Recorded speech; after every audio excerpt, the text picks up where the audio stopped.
G'day team, and welcome back to Aussie Outdoor Blokes. Harry here. We're in the office today, and you can see a whiteboard behind me. We're going to have a talk about today leadership and about decisions and about winning basically at life or whatever the case may be. This is part of our motivational series, and this is just building and taking from lessons I've learned over the years. We're going to have a fairly brief chat about this. And hope you enjoy it. So let's get into it. First thing we're going to talk about, team, you'll notice up here I've got a chart here. We're going to talk about decisions and winning and losing, team. Right. I have said to a number of people, I say to my son, and I believe this: the key to winning is 2%, team. 2%. And you'll go, what's this clown talking about? Well, team, let me explain that. You notice up here we've got 0% and 100%. Right. And with that, in between here's 50%. So let's have a look at this. If we're making 50% of correct decisions, it means that we're halfway. We're not winning, we're not losing. All right. If we're making 49% of good decisions, it means we're making 51% bad ones, and that means we are on the wrong side of the ledger, team. All right, we're losing. But if we're making 51% of the right decisions, all right, it means that we're on the right side of the ledger and we're making more good decisions than we are bad. That's why, team, I say 2% is the difference between winning and losing. Let's see if we can get 51% or above. Now, will you ever get 100%? You may not. I don't know. Hey, look, the likelihood is probably not, but at least if you're up here and you're above 50%, you're winning. All right, winning and losing, team. 2% the difference, okay? Being that 51%. Let's have a talk about leadership, team.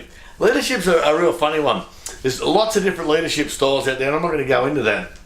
But I wanted to talk about a couple of different leadership traits or things that leaders do that both are bad and good. Let's go with the bad ones first. Lack of confidence. Team, if you're a leader, you need to have confidence. You need the people that you're leading or whatever to look at you and go, yeah, that person's got our best interest at heart. He's confident about his position or her position and confident about the decisions they make. Remember, team, to come back to our decisions, 51%. Right? So a good leader that is not someone, if you lack confidence, that puts doubt in people's minds about your decisions, about your abilities and things like that.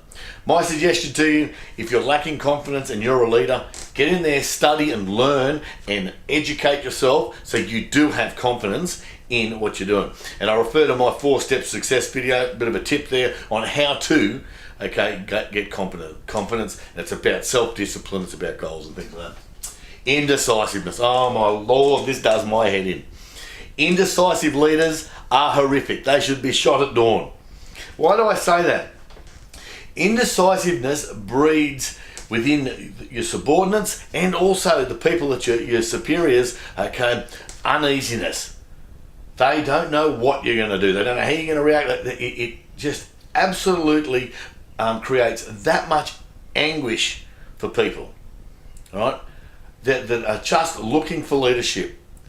It is better to make a bad decision and go back and say, look, I made a mistake and change it than it is to make no decision at all or fluff around, team. Don't be indecisive.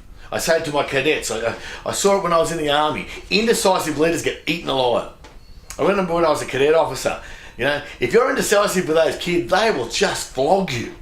They will eat you alive. They don't like indecisiveness. You must be decisive, team.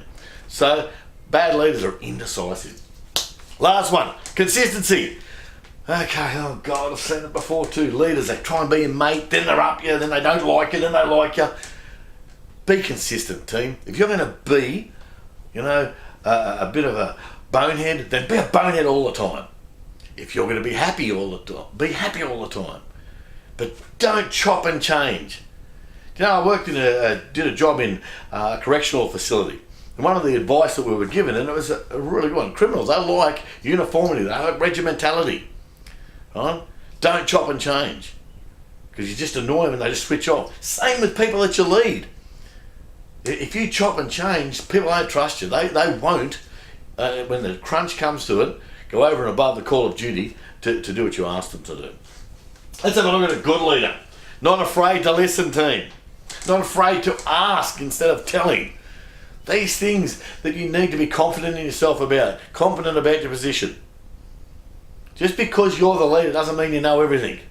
Just because you're the leader doesn't mean you're the be-all and end-all. It means that you have, okay, a trait that hopefully gets the best out of your people.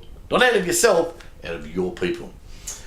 Can admit a wrong decision. I said it before, bad decisions are made and people just bang on with it.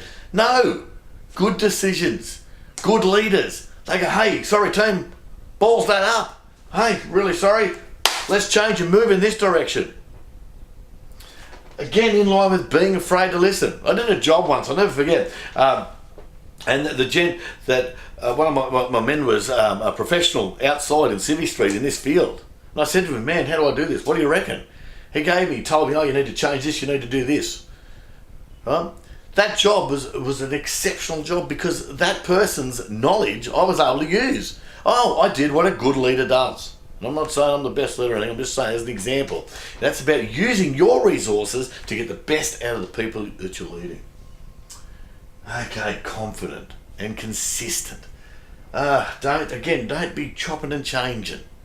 I said consistency. Bad leaders are inconsistent. They're good one day, they're bad the next, they're happy, they're sad, they're all this sort of stuff, they're all over the shop. So if you're going to be an arse, be an arse. They don't have to like you. They've just got to do what you ask them to do. Yeah? Right, and again, I come back to has good confidence. People, a leader that's just confident and happy to stand there and say, hey, come on team, let's do it. That comes through in the way they address you. Hey team, can I get you to pop over and do that? Team, I need you to do this. In some cases, it's not always like that. Get up there now, might be the command. There's a reason for that command in that tempo. All right? Yeah, and there's a myriad of other things. But those few little things, if you have a look at those within your leadership style, okay, concentrate on getting 51% of the decisions right. Don't be afraid to listen. Admit you're wrong every now and again. Be consistent and have good confidence. Team, hope you've enjoyed that short little chat on motivation, on basically making decisions. All right, remember the 2% rule. That's the difference between winning and losing, and also about leadership. All right, also have a look at my other motivational video about the 4-step success. Hope you enjoy that as well. Team, this is Harry from his office, signing off. See you later.